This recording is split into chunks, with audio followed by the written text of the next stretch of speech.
नमस्कार, स्वागत है आप सभी का। भारत एक्सप्रेस देख रहे हैं आप। मैं हूं आपके साथ सुजाता। और अब दिल्ली के दिल में क्या है ये दिल्ली की जनता जता तो चुकी है, लेकिन हमें पता चलेगा 8 तारीख को। लेकिन इससे पहले दिल्ली में एक्सिस माई इंडिया का एग्जिट पोल आ गया है।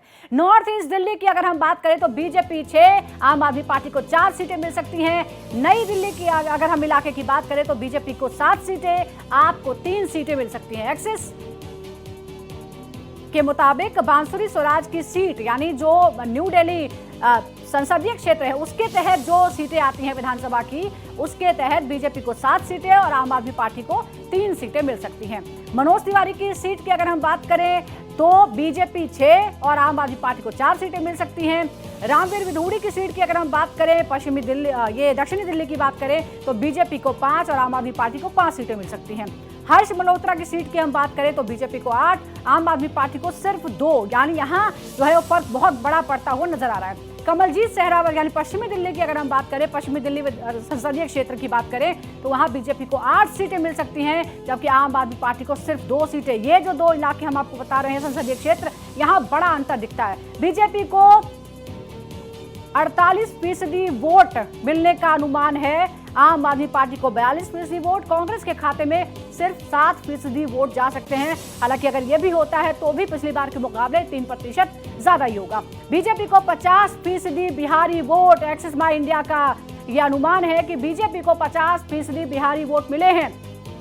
आपको 43% बिहार के लोगों ने चुना है। एक्सिस माई इंडिया ये कहता है। पहाड़ी वोटर्स की अगर हम बात करें तो बीजेपी को 57%, ये देखिए एक बड़ा मार्जिन है। और क्या ये कनेक्शन भी है, बीजेपी को 57% पहाड़ी लोगों ने चुना, ये एक्सिस माई इंडिया कह रहा है। पहाड़ी वोट आम आदमी पार्टी को देखें तो 35% आम आदमी पार्टी को भी वोट गए हैं।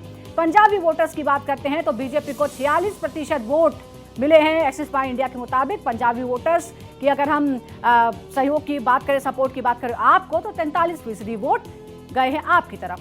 वाल्मीकि वोट की बात करें जिस पर बहुत ज्यादा जोर लगाया गया था, 35% वोट जो है वो बीजेपी को बता रहा है एक्सिस माई इंडिया। वाल्मीकि वोट 53% आपको गया है, ये दावा है एक्सिस माई इंडिया का। जाटा वोटर्स की अगर हम बात करें तो बीजेपी को 28%, आपको 60%, ये एक बड़ा अंतर है। और ये हम आपको अभी आंकड़े बता रहे हैं जो एक्सिस माई इंडिया के आंकड़े हैं। तो दिल्ली के साथ साथ पूरे देश को 8 फरवरी का इंतजार है। आम लोगों से लेकर राजनीतिक गलियारों तक सिर्फ और सिर्फ दिल्ली के नतीजों की चर्चा है। कहीं दिल्ली में डबल इंजन सरकार के नारे लगाए जा रहे हैं तो कहीं केजरीवाल के जीत के चौके का दावा हो रहा है।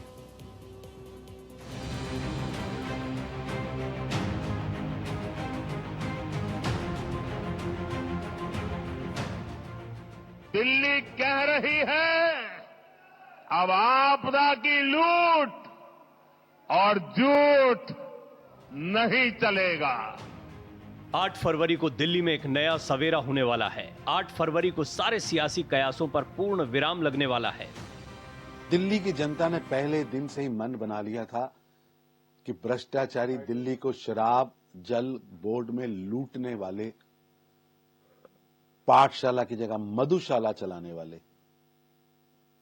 वादा खिलाफी के शहंशाह अरविंद केजरीवाल और उसकी पार्टी आपदा को बुरी तरह हराना है। 8 फरवरी को दिल्ली में कहीं दिवाली मनने वाली है तो कहीं किसी का दिवाला निकलने वाला है। 8 फरवरी को दिल्ली नया कीर्तिमान गढ़ने वाली है। 8 फरवरी को दिल्ली का जनादेश आने वाला है। नहीं, देखिए, बड़े मैंडेट के साथ भारतीय जनता पार्टी की सरकार बन रही है।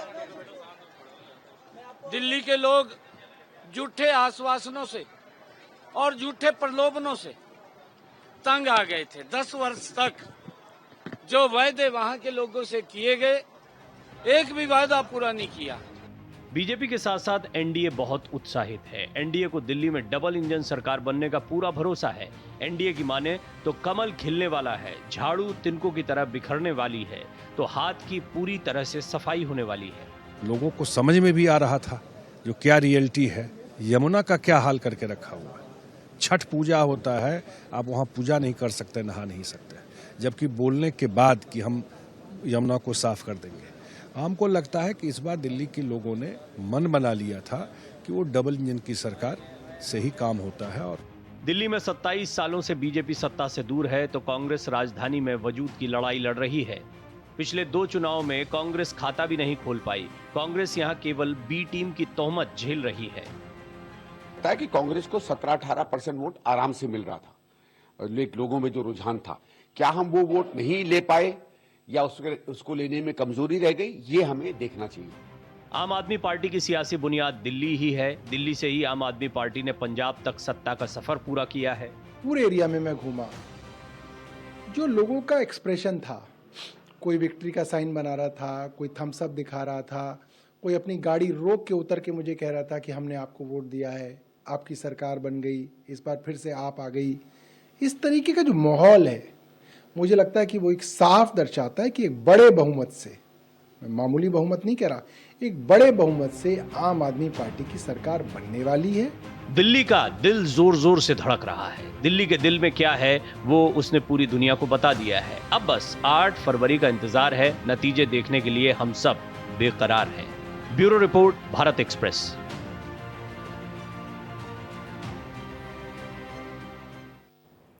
और लगातार आपको बता रहे हैं कि दिल्ली के नतीजों में अब कुछ ही घंटों का समय बचा हुआ है। इस बीच लगातार बड़ी खबरें सामने आ रही हैं और मुख्य चुनाव अधिकारी ने अब बयान जारी किया है। आपको बता दें कि दिल्ली में पुनर्मतदान की जरूरत नहीं है, चुनाव आयोग ने यह कहा है, क्योंकि जिस तरह से विपक्ष माहौल बनाने की कोशिश कर रहा है, उसके बाद चुनाव आयोग ने जवाब दिया। किसी उम्मीदवार ने कोई शिकायत नहीं की है। मुख्य चुनाव आयुक्त की तरफ से यह जवाब सामने आया है कि कोई पुनर्मतदान की जरूरत नहीं है।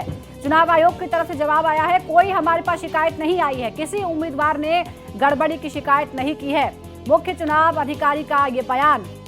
आपको बता दें कि विपक्ष की तरफ से लगातार, चाहे वो मिल्कीपुर का उपचुनाव हो या फिर दिल्ली के चुनाव हो, जिसमें कई तरह की गड़बड़ी की बातें कही गई हैं, आम आदमी पार्टी की तरफ से भी, समाजवादी पार्टी की तरफ से भी, और मुख्य चुनाव आयुक्त ने ये साफ कर दिया है कि हमें कोई ऐसी शिकायत नहीं मिली है। क्योंकि अगर किसी भी तरह की कार्रवाई होती है तो उसके लिए पहले लिखित शिकायत, एक फॉर्मल शिकायत की जरूरत होती है। उसके बाद कई जगहों पर किसी एक सीट पर, 2 सीट पर इस तरह के चुनाव कराए जाते रहे हैं, पहले भी कराए गए हैं। लेकिन इस बार चुनाव आयोग ने कहा है कि हमारे पास किसी उम्मीदवार ने कोई शिकायत नहीं की है, तो पुनर्मतदान की कोई जरूरत नहीं है। बड़ी खबर आपको बता दें, हम इस वक्त दिल्ली में पुनर्मतदान की कोई जरूरत नहीं है।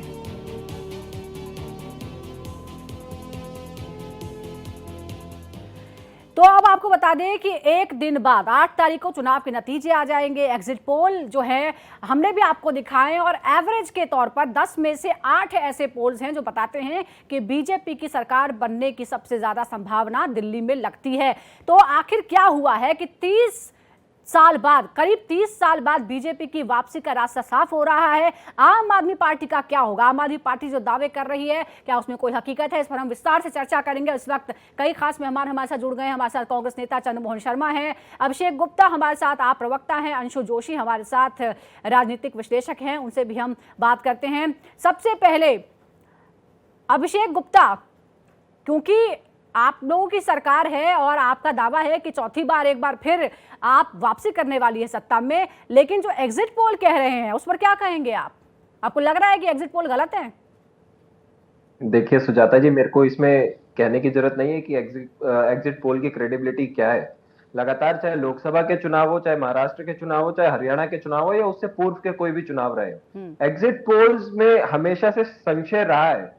और जैसे कि आप कल देखेंगे, कल जब से एग्जिट पोल आने शुरू हुए, जब चुनाव आयोग के आंकड़े तक नहीं आए थे कि टोटल पोलिंग कितनी हुई है, उससे पहले उन्होंने सभी पार्टीज को अपना अपना वोट शेयर दे दिया था। तो खैर वो उनका काम है, वो अपना काम कर रहे हैं। हम अपना काम दिल्ली के लोगों के लिए कर चुके हैं। हम दिल्ली के लोगों को बता चुके हैं कि हम दिल्ली के लिए क्या कर रहे हैं। लेकिन अभिषेक जी, आप यानी आम आदमी पार्टी फेवरेट नहीं है। एग्जिट पोल्स की भी, सर्वे करने वाले भी, जाहिर तौर पर सर्वे करने वाले माहौल भांपते हैं, उसी के बाद लोगों की राय लेते हैं। आप फेवरेट नहीं नजर आ रहे हैं। सबसे बड़ा झटका शायद आपके लिए हो सकता है, क्योंकि अंतर जो है वो बहुत बड़ा दिखाई दे रहा है। कांग्रेस के नेता भी हमारे साथ हैं। आप चंद्रमोहन जी, इस बार बहुत सारे लोगों को लग रहा था कि कांग्रेस थोड़ा जोश दिखा रही है, लग रहा है कि कांग्रेस मैदान में है, त्रिकोणीय मुकाबले की बात कही जा रही थी, लेकिन 70 में से एक सीट शायद है वहां पर ही, शायद आप लोगों के खाते में जा सकती है। चंद्रमोहन जी, आप तक लग रहा है आवाज नहीं पहुंच पा रही है, हम फिर आपसे संपर्क कर रहे हैं। अंशु जी भी हमारे साथ जुड़ी हुई हैं। अंशु जी, आप इस चुनाव को किस तरह से देखती हैं दिल्ली में, क्योंकि ऐसा माना जा रहा है कि दिल्ली में पिछले कुछ दशकों में बड़े परिवर्तन हुए। हालांकि दिल्ली में अगर हम इस तरह के चुनाव की ही बात करें या सरकार की ही बात करें तो बहुत ज्यादा लंबा सफर नहीं है। 93 में पहली बार इस तरह से फुल फ्लेजेड चुनाव हुए थे, बीजेपी की सरकार बनी थी, उसके बाद 3 बार लगातार कांग्रेस, 3 बार लगातार आम आदमी पार्टी। इस बार क्या आपको लगता है, क्या ऐसा परिवर्तन हुआ है कि बीजेपी बहुत ज्यादा मजबूत नजर आ रही है और एग्जिट पोल्स की फेवरेट है? सुजाता जी, आपके चैनल पर मुझे समय देने के लिए बहुत धन्यवाद। देखिए, इस बार ये त्रिकोणीय मुकाबला रहा, इसमें कहीं ना कहीं हमें कांग्रेस भी दिखाई पड़ी। ठीक है, जितनी भी उसके पास शक्ति बची है उसके साथ दिखाई पड़ी, पर दिखाई पड़ रही है। तो एक सीट आने की भी उम्मीद कम ही लग रही है, पर यह स्थिति है। लेकिन आपको कांग्रेस की वजह से क्या नुकसान होने जा रहा है ये समझना बड़ा दिलचस्प है। तो एक एक पार्टी के हिसाब से आपको 2 मिनट लेकर समझाने का प्रयास करूंगी। आप यदि आपकी बात करें तो एक एंटी इनकम्बेंसी का वातावरण तो बन ही गया था।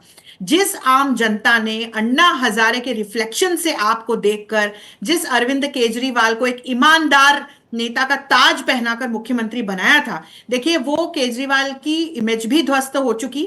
और जिस प्रकार के विगत कुछ वर्षों में घोटाले देखे गए आपके शासन में दिल्ली में, इसके अलावा जिस प्रकार से प्रदूषण फैलता हुआ दिखाई पड़ा, शिक्षा व्यवस्था किस प्रकार से चरमराई, फिर जो सबसे बड़ी बात कि आप एक अपना जो यूएसपी लेकर के चलती थी कि हम एक बहुत ईमानदार पार्टी हैं, तो उस पर जिस तरह से जब केजरीवाल और उनके साथ के सहयोगी नेताओं पर जिस प्रकार के आरोप लगे, वो जेल गए, तो जो एक छवि उनकी थी लोगों के बीच में, वो छवि कहीं ना कहीं टूटी। फिर अब एंटी इनकम्बेंसी का भी वातावरण था। अब आते हैं कांग्रेस पे। कांग्रेस वो पार्टी है जिसने अपने बाद बेटन आपके हाथ में दी सत्ता की, अपने 8 विधायकों का समर्थन देकर। हम ये ना भूलें कि जब पहली बार आपकी सरकार बनी थी तो किसके समर्थन से बनी थी। लेकिन आज कांग्रेस की हालत बहुत खराब है, क्योंकि जो वोट बैंक था कांग्रेस का वो पहले आपको शिफ्ट हो गया था।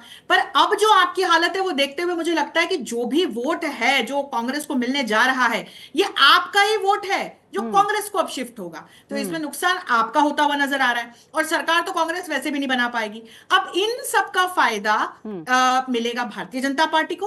और भारतीय जनता पार्टी ने जिस जुझारूपन के साथ, जिस अग्रेशन के साथ इस बार ग्राउंड लेवल पर काम किया है, और जिस तरह से एक राष्ट्रीय छवि भी मोदी जी के नेतृत्व में इस पार्टी की बनी है, जिस तरह से अंतरराष्ट्रीय स्तर पर पार्टी ने काम किया है, की कोशिश कर रहे हैं, क्योंकि प्रधानमंत्री मोदी 2014 में आ गए थे, उसके बाद 2015 में बिल्कुल उसी वो जो एक हाई टाइड का जो माहौल था, उसके बाद 15 में चुनाव हुए थे, लेकिन उसी में जबरदस्त जीत आम आदमी पार्टी को मिलती है। उसके बाद 20 में भी वो अपने परफॉर्मेंस को रिपीट करते हैं। इस बार आखिर परिवर्तन क्या हुआ है, और क्या कांग्रेस को अपनी गलती का एहसास हो गया है कि कुछ 6 महीने पहले ही जब राहुल गांधी डिफेंड कर रहे थे अरविंद केजरीवाल को, आज वो खुद कहते हैं कि बड़ा घोटाला हुआ है, सबसे बड़ा घोटाला हुआ है। इस वक्त हमारे साथ बीजेपी के प्रवक्ता अवधेश उपाध्याय जी भी हमारे साथ जुड़ गए हैं। अवधेश जी, हम आपके जुड़ने का इंतजार कर रहे थे, हमने चर्चा भी की। आप मुझे बताइए कि एग्जिट पोल, चलिए फिर से संपर्क टूट गया, हम फिर से उनसे संपर्क करने की हम कोशिश कर रहे हैं। अगर कांग्रेस प्रवक्ता के पास मेरी आवाज जा रही हो तो चंद्रमोहन जी,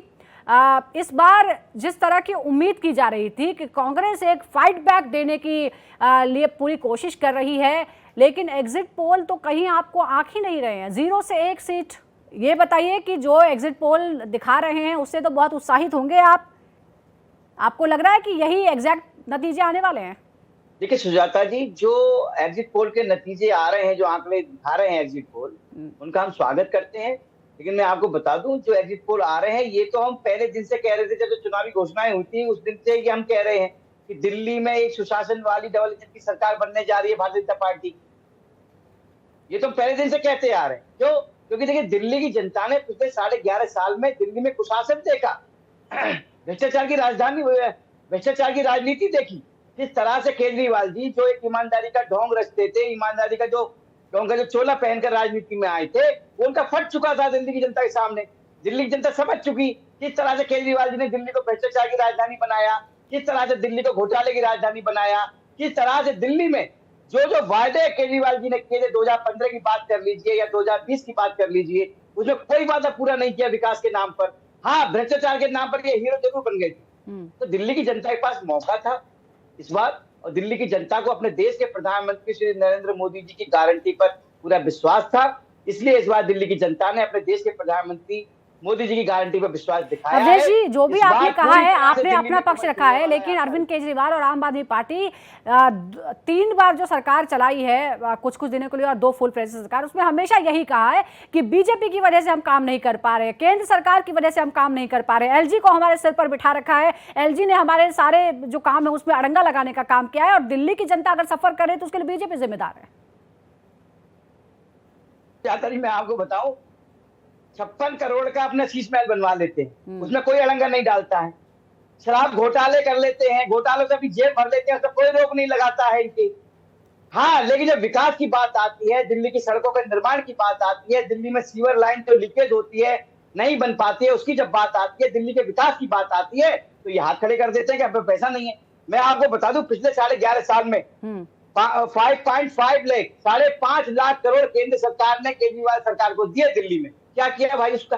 कहां गया वो पैसा? वो पैसा गया शीश महल बनाने में, वो पैसा गया शराब घोटाले में, वो पैसा गया अपनी जेबें भरने में, वो पैसा गया मोहल्ला क्लिनिक के नाम पर जो भ्रष्टाचार का अड्डा बनाया उसमें क्या खर्च, स्कूल के कमरे बनाए थे जो अपने बाथरूम में, उनको स्कूल के कमरों का रूप दे दिया, उसमें क्या वो सारा पैसा। और मैं बताऊं आपको, 8,500 करोड़ दिए थे केंद्र सरकार ने यमुना की सफाई के लिए, कहां गए पैसे? वो फिर कहते हैं पैसे नहीं दे रही केंद्र सरकार। जी, आपके प्रवक्ता अभिषेक गुप्ता हमारे साथ जुड़े हुए हैं। अभिषेक जी, आपने गिनती सुन ली होगी, एक एक करके इतने बड़े आरोप है, और आपके नेता अरविंद केजरीवाल एक बार उन्होंने कहा था कि ये कुर्सी ऐसी चीज है जो उसे चिपकता है, उसका असर ऊपर हो जाता है। आप लोगों पर भी असर हो गया है क्या? देखिए, भाजपा के प्रवक्ता पता नहीं कहां से कौन सी फिगर लाके दे रहे हैं। अभी इनका बजट आया है, उसमें दिल्ली का जो अलॉटेड बजट है, जो दिल्ली को केंद्र से वापस मिलता है, दिल्ली की जनता लगभग 1,75,000 करोड़ रुपए केंद्र को अलग अलग टैक्सेस के रूप में देती है, और दिल्ली को रिटर्न में सिर्फ मात्र 325 करोड़ मिलते हैं। तो ये पता नहीं कौन से आंकड़े यहाँ सबके सामने टीवी पे बोल रहे हैं, मेरे को समझ में नहीं आता। रही बात एग्जिट पोल की, एग्जिट पोल जब भी दिल्ली में होते हैं, 2013 से दिल्ली में चुनाव लड़ रहे हैं, 2013 में यही अभिषेक जी, यमुना की सफाई के लिए पिछले 10 सालों में 8,000 करोड़ मिले कि नहीं मिले? 8,000 करोड़ दावा कर रही है केंद्र सरकार और बीजेपी की 8,000 करोड़ का बजट था, 10 सालों में इतना सारा पैसा दिया है।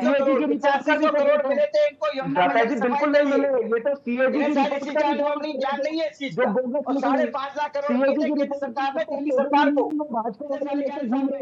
जी, एक एक करके आप दोनों की आवाज जो है वो एक साथ गूंज रही है। चले जाएंगे। जी अभिषेक जी बोलिए। इनको लगता है ये टीवी चैनल पे बैठे हैं, किसी को कुछ पता नहीं होगा, ये कुछ भी बोल के निकल जाएंगे, जैसे ये दिल्ली की जनता को बेवकूफ समझते हैं। जहां पर इनके पास न दिल्ली में कोई नेता था, न इनके पास कोई नीति थी। अरविंद केजरीवाल ने पिछले 10 साल में जो कार्य किए, हमने उसका लेकिन अभिषेक जी देखिए, बीजेपी के पास सबसे बड़ा चेहरा है, एक राष्ट्रीय चेहरा, एक अंतर्राष्ट्रीय चेहरा है नरेंद्र मोदी, और जितने भी विधानसभा के चुनाव होते हैं वहां भी प्रधानमंत्री का ही चेहरा आगे होता है, तो दिल्ली कोई अलग नहीं थी। लेकिन ऐसा क्या हुआ है पिछले 15 सालों में जिसकी वजह से आम आदमी पार्टी को इतना तगड़ा झटका लगने जा रहा है, और कांग्रेस कहां है? हम लगातार चर्चा कर रहे हैं। हमारे साथ अब कांग्रेस प्रवक्ता भी जुड़ गए हैं, चंद्रमोहन शर्मा भी हमारे साथ जुड़ गए हैं। चंद्रमोहन जी, 0 से 1 सीट एग्जिट पोल बता रहे हैं, क्या यही कोशिश थी? इससे ही सेटिस्फाई हो जाएंगे? क्योंकि अरविंद केजरीवाल तो कह ही रहे थे कि आप लोग तो सिर्फ बीजेपी के लिए चुनाव लड़ रहे हैं। देखिए सुजाता जी, अभी एग्जिट पोल आए हैं, ये आने के लिए 8 तारीख को इंतजार करना पड़ेगा। जिन 70 विधानसभा के ऊपर कांग्रेस ने चुनाव लड़ा है, वो 70 विधानसभा का चुनाव से जहां भाजपा के अंदर भी टेंशन रही और उसका बहुत बड़ा असर आम आदमी पार्टी में भी रहा, क्योंकि जो की भूमिका होगी वो कांग्रेस निभाएगी, और कांग्रेस का जो वोट प्रतिशत जितना भी बढ़ेगा वो दोनों पार्टियों के लिए नुकसानदायक होगा। क्योंकि आज दिल्ली की जनता जो वोट प्रतिशत कांग्रेस के पास देगी, क्योंकि हम अपने जनाधार को बढ़ाने के लिए और उन मुद्दों के साथ दिल्ली की जनता के सामने आए थे जिन मुद्दों को दोनों पार्टी दरकिनार करी थी। पिछले 11 वर्षों से जो आम आदमी पार्टी निरंतर दिल्ली को अनदेखा कर रही थी, और दिल्ली को अनदेखा करने के कारण 11 साल के जो दिल्ली का विकास रुक गया था, और जो तूतू मैमा और नूरा कुश्ती का खेल आम आदमी पार्टी और भाजपा निरंतर सरकार और अपने ऊपर डाल के करे थे, उसका दिल्ली का विकास नहीं हुआ। कांग्रेस ने उसी रोल मॉडल को लिया जो रोल मॉडल उसका पिछले 15 सालों में जब कांग्रेस की सरकार और शीला दीक्षित का शासनकाल था उसके अंदर डेवलपमेंट थी, चाहे सरकार एक बार के टर्नओवर के अंदर भारतीय जनता पार्टी की भी थी, लेकिन तालमेल उसी समय इतने बड़े बड़े प्रोजेक्ट, इतने ब्रिज, इतनी योजनाएं आई जो सेंट्रल सरकार के साथ तालमेल करके स्वर्गीय शीला दीक्षित ने दिल्ली की जनता के। चंद्रमोहन जी, ये जो अभी आपने बात कही है ना, मैं इसी पर आना चाह रही थी कि आपके जो तमाम बड़े नेता थे वो बीजेपी से ज्यादा आप पर हमलावर रहे, लेकिन आपके प्रति जो आप कांग्रेस की जो स्ट्रैटेजी रही है, क्या वो ढुलमुल स्ट्रैटेजी है? 6 महीने पहले राहुल गांधी डिफेंड कर रहे थे अरविंद केजरीवाल को, आरोप लगा रहे थे कि जानबूझकर घोटाले में फंसाया है। आप कह रहे हैं कि सबसे बड़ा घोटाला उन्होंने किया है, शीश महल उन्होंने ले लिया है। क्या ये कंफ्यूजन नहीं था स्टैंड को लेकर, इसलिए जनता समझ नहीं पाई कि आप है कहाँ? नहीं, बिल्कुल सुजाता जी, इसमें कोई कंफ्यूजन नहीं था। अगर आप आम आदमी पार्टी की बात करें, जो अगर आम आदमी पार्टी के कोई नेता प्रवक्ता बात करते हैं तो उत्तराखंड के अंदर, हरियाणा के अंदर, गोवा के अंदर, महाराष्ट्र के अंदर या उत्तर प्रदेश के अंदर जब वो लड़ रहे थे तो क्या उनको इस सभ्यता का ध्यान था? एक राजनीतिक पार्टी किसी भी स्टेट पे कहीं भी जाके इलेक्शन लड़ सकती है। गठबंधन एक नेशनल लेवल पे होता है, वो गठबंधन है। उस गठबंधन के तहत स्टेट लेवल की पॉलिटिक्स और नेशनल पॉलिटिक्स के ऊपर मुद्दे अलग हो जाते हैं। और अगर देश के अंदर संविधान और किसी मुद्दों की बात आती है तो वो इंडिया गठबंधन था। लेकिन दिल्ली के जो 1.5 से 2 करोड़ जनमानस है, जो दिल्ली की जनता को जिन वादों के लिए आम आदमी पार्टी ने 2014 में कांग्रेस से सत्ता छीनी थी और जिसका तालमेल भारतीय जनता पार्टी के साथ था जनता मंतर में अंदर झंडा लहराते समय, तो आज प्रश्न ये खड़ा हो गया था दिल्ली के उन नेताओं का और दिल्ली के उस पूरी टीम का जो बार बार शीर्ष नेतृत्व से बात रखती थी कि अगर आज हम 70 विधानसभा पे चुनाव नहीं लड़ते हैं तो हमारा वजूद खत्म होता है। तो हमने उस जनाधार की बात लेकर अपने उस 15 साल के विकास कार्यों को लेकर आम आदमी पार्टी के लिए सामने और दिल्ली की जनता के सामने बात करी। हम आज उनसे वही मांग रहे हैं। बिल्कुल, देखते हैं कि जनता ने आपकी बात पर कितना भरोसा किया है। लेकिन सवाल तो यही है ना कि आप कांग्रेस और आम आदमी पार्टी ने जैसा एक दूसरे के प्रति रुख रहा है, शुरुआत से ही कांग्रेस के खिलाफ ही भ्रष्टाचार का आंदोलन चलाया गया और कांग्रेस के समर्थन से ही पहली बार सरकार बना ली। अभिषेक गुप्ता, क्यों? क्योंकि अभी भी अरविंद केजरीवाल ये कहते रहे कि कांग्रेस तो हमारे खिलाफ सिर्फ बीजेपी का साथ देने के लिए लड़ रही है। क्या हुआ? ऐसे संबंध कैसे खराब हो गए आप दोनों के इतने? इंडिया गठबंधन बना था वो लोकसभा चुनावों के लिए बना था। उसके अलावा स्टेट्स में जो रणनीति बननी थी उसका इंडिया ब्लॉक का कोई लेना देना नहीं था। ये इंडिया ब्लॉक के सभी घटक दल, वो एक अलग बात है, लेकिन अगर वैचारिक मुद्दे पर आप में कहीं कोई सहमति नहीं है, आप एक स्ट्रेटजी वाइज अलग अलग चुनाव लड़ सकते हैं। लेकिन अगर 6 महीने पहले आप कहते हैं कि फंसाया गया है और आज आप कहते हैं कि ये सबसे बड़ा भ्रष्टाचारी है, तो आदमी क्या समझे? देखिए, लोकसभा का जब चुनाव हुआ था तो संविधान की रक्षा के लिए हम इंडिया ब्लॉक का हिस्सा बने थे। और राहुल गांधी क्या कहते हैं क्या नहीं कहते हैं इसका जवाब तो कांग्रेस के प्रवक्ता ही दे पाएंगे, मैं ज्यादा उस पर बोल नहीं पाऊंगा। लेकिन हमने दिल्ली का चुनाव लड़ा है और अपने मुद्दों के हिसाब से लड़ा है। दिल्ली के लोगों के विकास के कार्य जो हमने पिछले 10 साल में किए हैं उसके ऊपर लड़ा है। और हमारे पास जो हमारे नेता है अरविंद केजरीवाल, उन्होंने अगले 5 साल क्या करेंगे उसके ऊपर हमने दिल्ली का चुनाव जो लड़ा है वो पूरा एक पॉजिटिव कैंपेन लड़ा है। हमने शिक्षा, स्वास्थ्य, बिजली, पानी के मुद्दे पे चुनाव लड़ा है। हमने कोई गाली गलौज की राजनीति दिल्ली में नहीं करी। हमने दिल्ली में किसी भी तरीके की दुर्भावना या किसी भी को गलत बोल के हमने चुनाव नहीं लड़ा।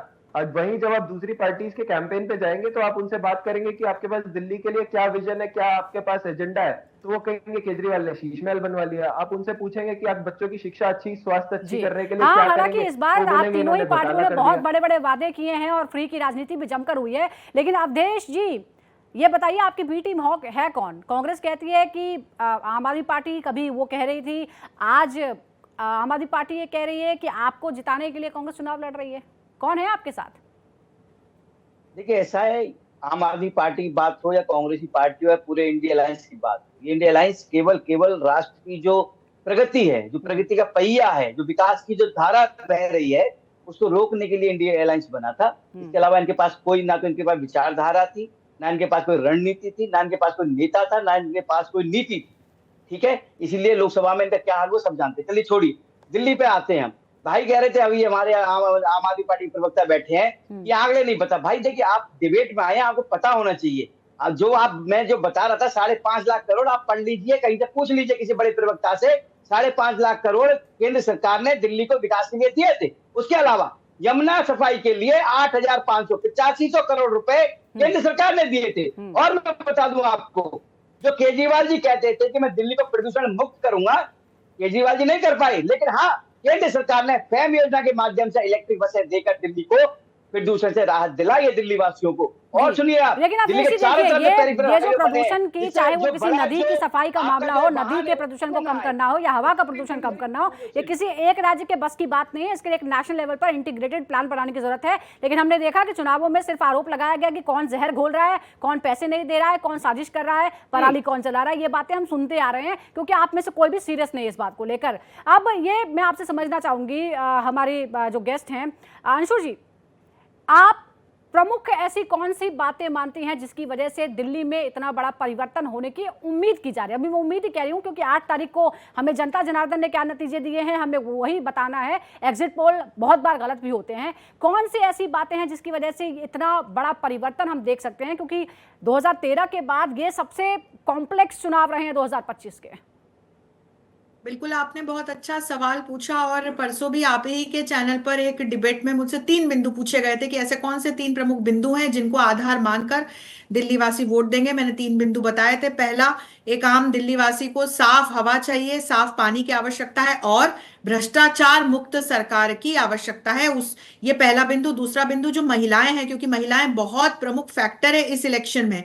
आप देखो 1.5 करोड़ से ज्यादा जो मतदाता हैं उनमें लगभग 81 लाख महिलाएं वोट दे रही हैं, दिया है उन्होंने वोट। तो महिलाएं अपनी सुरक्षा को देखते हुए अपनी डे टू डे लाइफ में वो कितने अच्छे से रह सकती हैं, इसको देखते हुए वोट देंगे। थोड़ा सा आपसे स्पष्ट करना चाहती हूँ, क्योंकि भ्रष्टाचार क्या वाकई इस देश में बहुत बड़ा मुद्दा है, क्योंकि हमने देखा है कि बहुत सारे ऐसे नेता भ्रष्टाचार के आरोपों के बाद भी जीते हैं। झारखंड में वापस हेमंत सोरेन की सरकार बनी है। महिलाओं की अगर हम बात करते हैं तो सबसे ज्यादा जो फ्री की योजनाएं हैं उनसे महिलाओं को ही लुभाने की कोशिश कर रही है। महिलाओं की प्रायोरिटी क्या है? महिलाएं अब लुभावने वादों में नहीं आती, महिलाओं को करके दिखाना पड़ता है। और ये मध्य प्रदेश सरकार से शुरुआत हुई थी, जो ये लाडली लक्ष्मी योजना और हमारी लाडली बहन योजना जो शुरू हुई, जिसके तहत ऐसी महिलाएं जो वंचित वर्ग से थी या जो कहीं ना कहीं गरीबी की रेखा से नीचे या उनको संघर्ष करना पड़ रहा था, तो उनको सहायता से मध्य प्रदेश शासन ने शुरुआत की थी। और ये इतनी सक्सेसफुल रही है योजनाएं कि फिर ये पैन इंडिया इसका असर होते हुए हमने देखा। अब तो मैं कांग्रेस के भी इस प्रकार के बिलबोर्ड्स देखती हूँ दिल्ली में, जो मेरी बहन योजना या इस तरह मेरी प्यारी बहन योजना, इसी प्रकार की योजनाओं पर, पॉपुलिस्ट योजनाएं, इस पर अब कांग्रेस भी बात कर रही है, आप भी बात कर रही है। लेकिन महिलाओं की एक चीज आप समझिए, आप भी एक महिला है, मैं भी एक महिला हूं। आज की जो भारत की महिला है वो सिर्फ महिला सशक्तिकरण में विश्वास नहीं करती, वो विमेन लेड डेवलपमेंट की बात पूछ रही है जो मोदी जी ने उठाई है। उसे नेतृत्व में हिस्सा चाहिए, और वो हिस्सा उसे कौन पार्टी दे रही है ये भी महिलाएं देख रही है। और यही कारण है कि जो एक राष्ट्रीय स्तर पर हम जो देखते हैं, वैश्विक स्तर पर 8% आंकड़ा है महिलाओं के नेतृत्व का।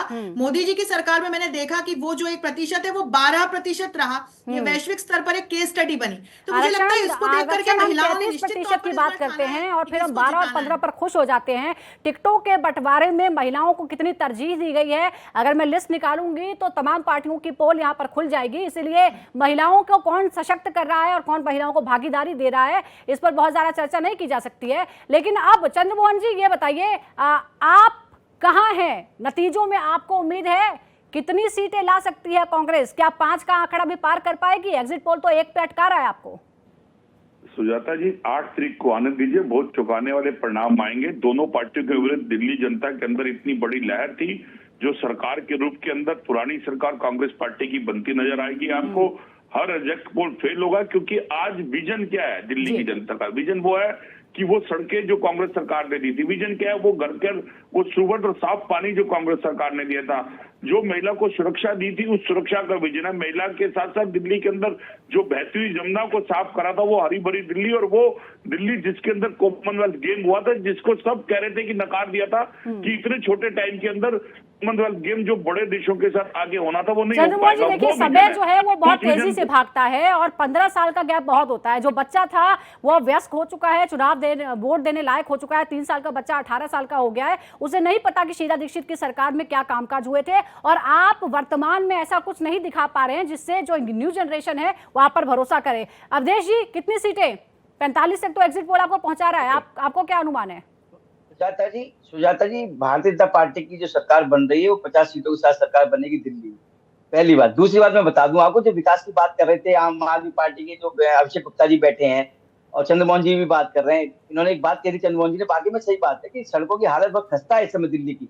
मैं अपनी आंखों देखी बात बता रहा हूँ, मैं मॉडल टाउन विधानसभा में रहा 1 महीने अभी पीछे, ठीक है। वहां एक लाल बाग जगह है, पूरा क्लस्टर एरिया है, जो ये बात करते हैं फ्री बिजली फ्री पानी की बात कर रहे हैं, उसकी बात का मैं जवाब दे रहा हूँ, जो अभिषेक गुप्ता जी की बात का। वहां आप जाकर देखिए सुजाता जी, आपको ऐसा लगेगा कि आप दिल्ली में नहीं रह रहे, कहीं बहुत ही गंदी जगह रह रहे हैं, गांव से बदतर जगह है वहां पर उस समय।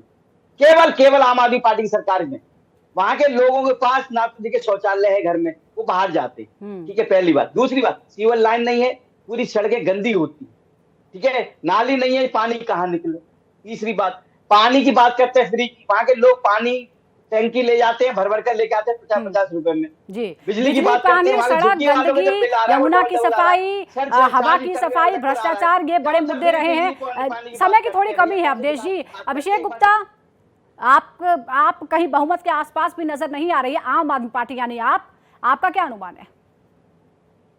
देखिए, आम आदमी पार्टी को हमेशा से अंडरमाइन किया जाता है दिल्ली में जब भी चुनाव होता है। आप प्रीवियस हमारे रिकॉर्ड्स उस तरफ बयां करते हैं। रही बात अवधेश जी की बात है, हो सकता है वो चुनावों के लिए दिल्ली आए और फिर वहां रह के चले गए हो। मैं लालबाग से सिर्फ 2 किलोमीटर दूर रहता हूँ, मुझे पता है वहां पर क्या स्थिति पहले 10 साल पहले थी और आज क्या स्थिति है।